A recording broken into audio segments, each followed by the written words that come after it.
Welcome to Medical Charting for Clarity, Lesson 3. The information in this lesson comes from my Handbook of Medical Charting. This lesson will focus on concepts of your chart as a story, because that's exactly what your chart is, a story. Think of stories that people have told you. They could have been oral, in a book, in a blog, in a video. Remember a clearly told story. Now think of a poorly told story.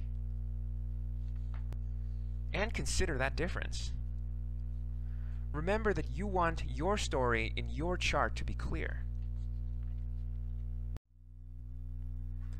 The curse of knowledge can make our stories unclear. What is the curse of knowledge?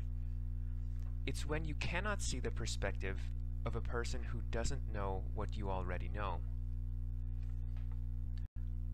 Put in another way, it's when you tell a story to someone and you assume that they know facts that they may not know. It's like telling an inside joke to someone on the outside. Remember from lesson 1 that you are writing to other people, not making notes to yourself.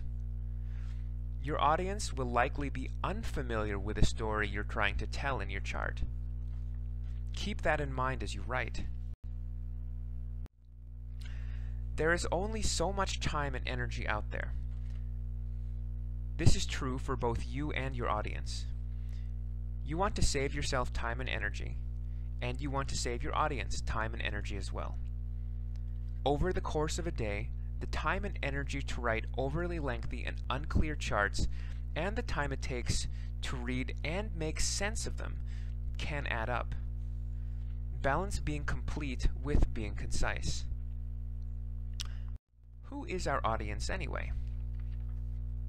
Lots of people could read our chart: fellow clinicians, nurses, therapists, administrators, auditors, quality control staff, lawyers, judges, and jury members are a few examples. Most of the time, your chart will be communicating with another clinician. If a non-medical audience member needs interpretation, that person will go to a clinician to interpret it for them. In short, other clinicians will be your audience. After you've finished your chart, give it a quick reread at least. Try to take an outsider's perspective and ask yourself, would another clinician understand this?